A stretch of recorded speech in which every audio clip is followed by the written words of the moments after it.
I'm trying to figure out how to best to say it. Right now it's 5:53 a.m. Eastern Standard Time, January the 19th, 2015. And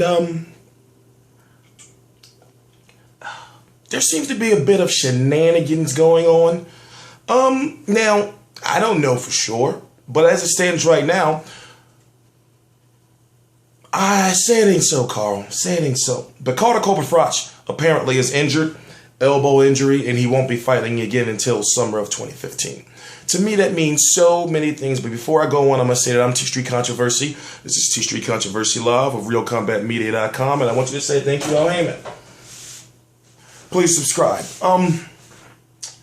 I can honestly say that I don't believe the injury is real, or if it is an injury, it's like one of those things where I've been walking around with a fractured middle finger for like 4 years, because when I was hooping, you know, chest pass, quarter with the finger, you know, common basketball injury, but I never got it fixed. But if I want to take some time off from work, I'd be like, you know, like, oh, you know, I got a hand injury, you know, so I'm gonna get this surgery real quick.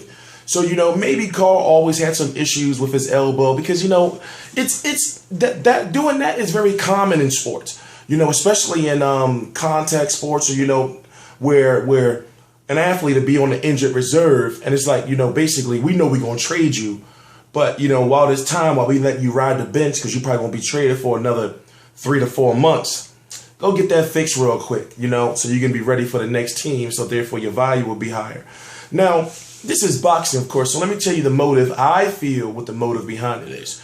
Carl Froch was ordered by the IBF. He's the IBF and WBA world. Andre Ward has the WBA Super World. Carl Froch is recognized as the 168-pound champion due to Andre Ward's inactivity. Think about what I said before you start getting overcritical. But him being the IBF champion, the IBF, WBA, and the WBC have been in cahoots, meaning in the bed, you know, doing those down secret deals to make sure all the fighters start fighting their unification. It's nothing wrong with it. Maybe I did, you know, dramatize it a little bit, but I completely support what they're doing.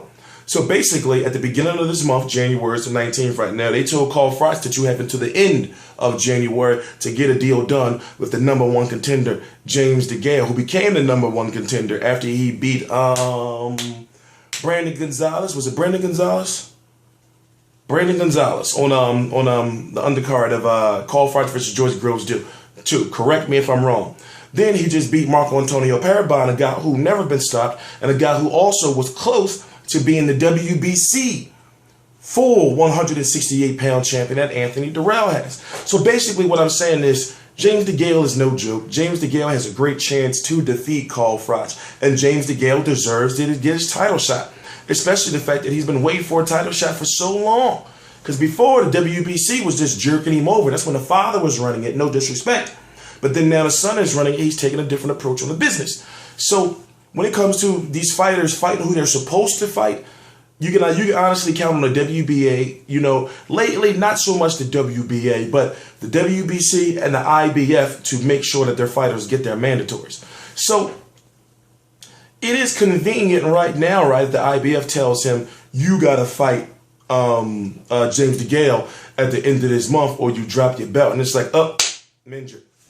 Oh, you know, that's just maybe my vivid imagination, but that's just how it comes off to me. And of course, Carl Froch is my homie.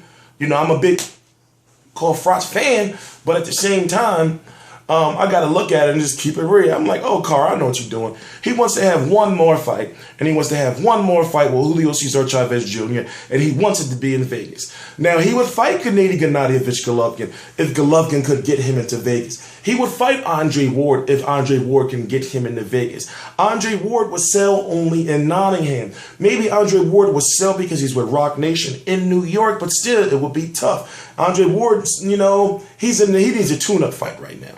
So Carl Froch wants one more fight, and it looks like he's waiting for this whole Chavez Jr. thing to run out, because Chavez Jr. owes Bob Arum one more fight, and he has until I believe it's October of this year, 2015, to fulfill it. Bob Arum tried to extend Chavez Jr. before he signed with Heyman, basically saying, all right, listen, you know, I don't know the exact numbers because I probably forgot, but I believe it was $2.2 million with a contract extension to fight Gennady Gennadievich Golovkin.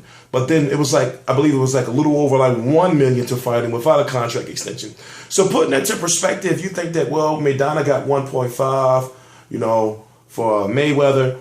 You know, you got Amir Khan making $1 million. And, you know, when you put the money into perspective, I think like, well, the deal wasn't really that bad. You know, but, you know, he just wanted more money. Now, I keep seeing his Instagram things. And remember, Chavez Jr. is my homeboy, too.